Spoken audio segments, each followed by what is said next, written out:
you'll have to excuse the rough look today, but I wanted to talk today about something that has been something that I've been experiencing over the last month or so with regards to mental health. And I talk a lot about how I suffer with depression. And last month I got in touch with my doctors because there was all sorts of nightmare things happening at pharmacists. And I wanted to have a chat about my medication, about the dosage I was on, about whether there was anything that could be more suitable. And this, as I say, was a month ago. And it was it was quite a challenge to to just get even like a duty doctor just to call. And when I spoke to the duty doctor a month ago, it was quite a lengthy conversation that was going to be required. And I don't know, when you put a call in and you don't have 2 months' notice that you need to speak to a doctor.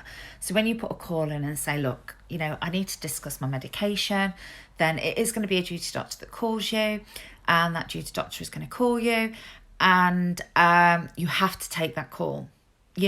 Whatever time, whatever day, whatever else is going on in the background, you have to take that call, because if you miss that call, then that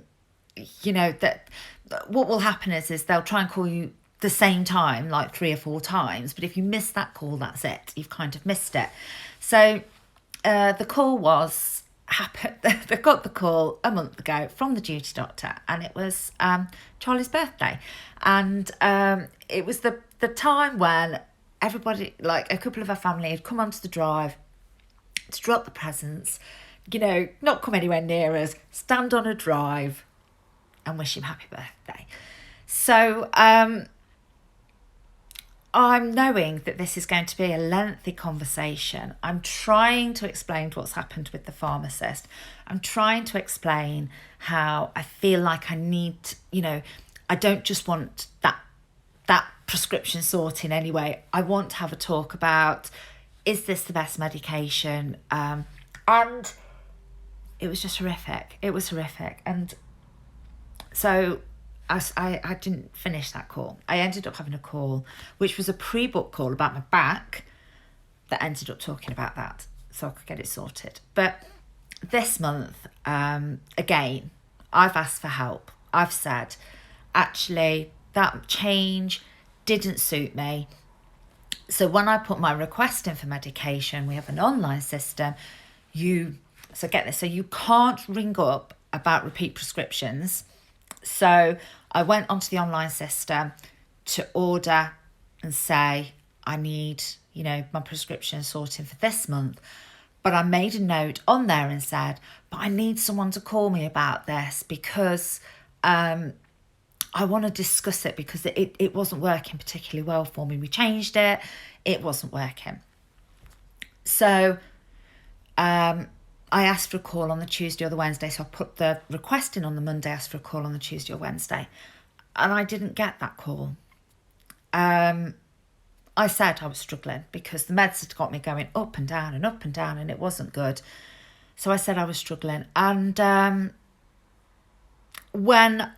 I rang up to find out what was happening. I was told that I wouldn't be getting a call till the next day. I said, well, I've requested a call on the Tuesday or the Wednesday.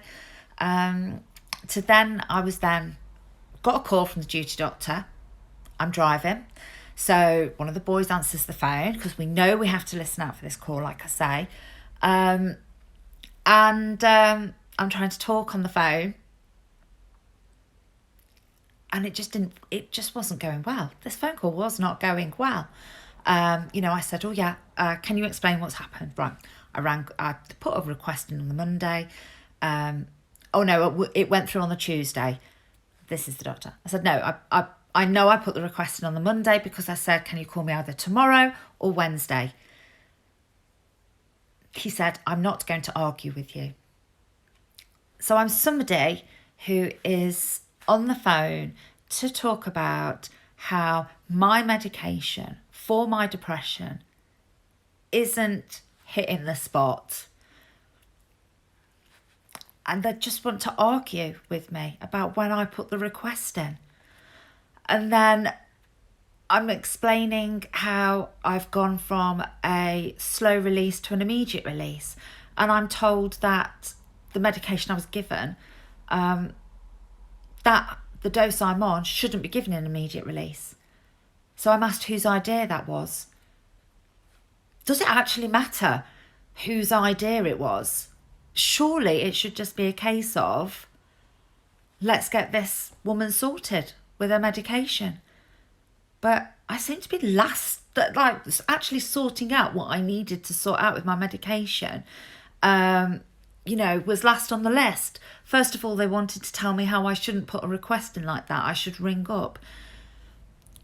In the end, I ended the call because I was driving. I couldn't have this kind of conversation with my children in the car, with the kind of questioning that was going on.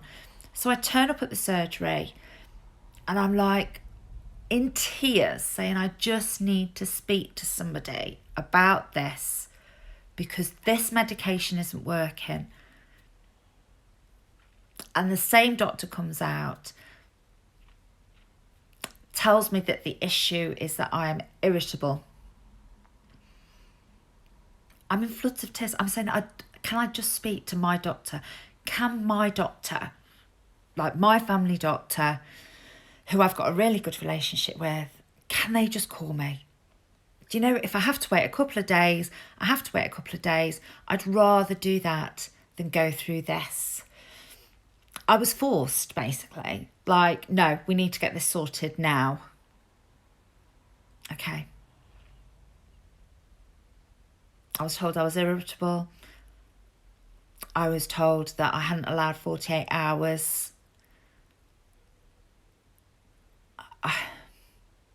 I'm honestly just gobsmacked. Like, the message is to ask for help. That's the message that is put out there, to ask for help. Consistently, I've asked for help. I've asked for support. It is not forthcoming. Apparently, I've asked in the wrong way. So, if you want to speak to a doctor, you shouldn't put it on a request for medication. Right, okay. You need to ring up. Yeah, it's quite difficult to get through to you on the phone. I've rang up this morning about something else because I think I need to have bloods done for the menopause. 42 times I had to call the doctors.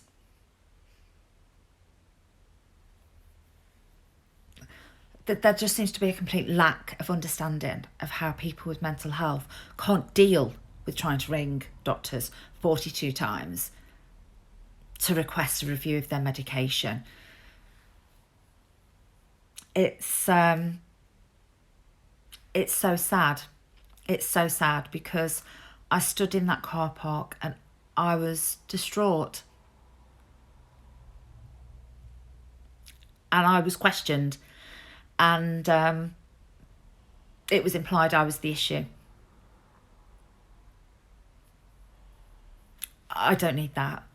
I already think I'm the issue. That's why I'm on medication. But I'm not the issue. I'm not the issue. And I share this because there will be lots of other people out there who maybe don't have the incredible support network of a family I have saying it's not me. They don't have that. They think it probably is them. They probably think that because they didn't ring up and wait 42 times for the call to go through to say, this medication isn't working for me, I need help. It's awful. It's just awful. And it's just getting worse. It's just getting worse. You know, everybody says that you're not going to be judged, but the truth is, it still is. It still is being judged. And, yeah. So I just wanted to share that because if you are struggling and you are asking for help, I did go online and there was something called Rethink. I'll put a screenshot of where I went, and I've got this, there's a link to a place where you can chat to other people with mental health problems, and there's also like numbers for urgent care. I've not tried to get through yet. I'm going to try and get through, just because I want to find a solution to help me get out of this, and that's not what's happening right now. And unfortunately, it is so common that that's not what happens.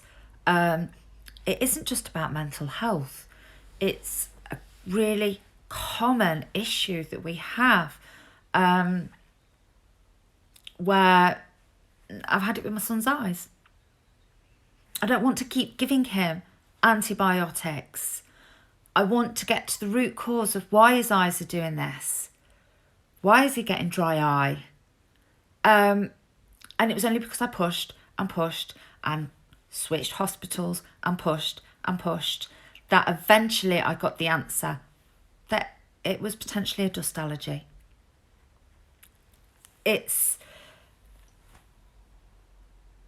And the best bit of this is that, so this was 3 years ago.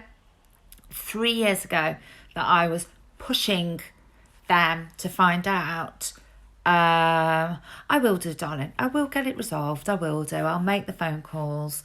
But I need people to know they're not going crazy. So 3 years ago, I was pushing for Louis, pushing for answers.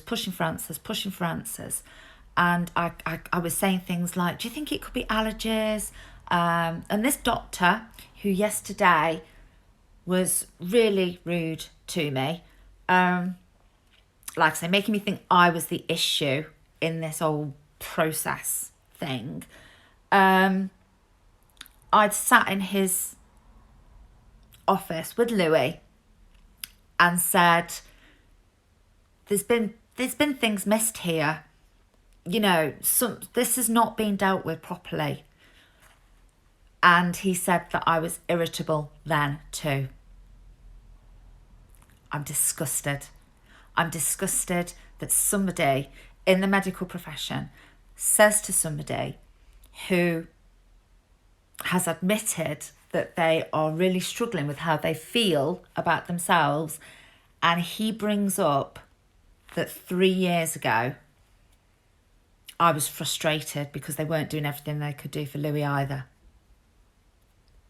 It's just an absolute disgrace. He really is. And I'm going to go through a formal complaints procedure. My husband wants me to drop it. He wants me to move on. And you know what? That possibly is the right thing. Maybe for me. It isn't actually, because I need to do something about it. But it's not the right thing for anybody else, is it? It's not the right thing. What if that doctor spoke to somebody else and they weren't as strong as me, or they didn't have I drove to my parents, I got my kids in the car, and the boys were like, Mum, it's okay, don't worry. Let's go and talk to Grandma. What if somebody didn't have that? That's dangerous. It is dangerous. So if you are struggling, if you are finding that people aren't listening,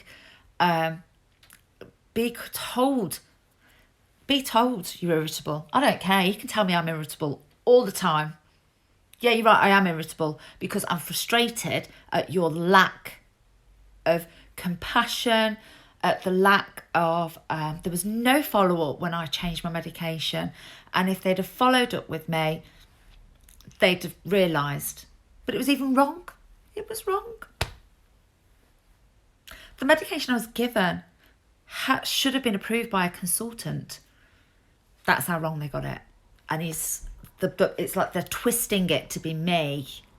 And it's absolutely disgusting. So if you're out there and you are going through this kind of thing, or you with anything, keep fighting, because don't worry whether, like, we were the problem people when my dad was in hospital.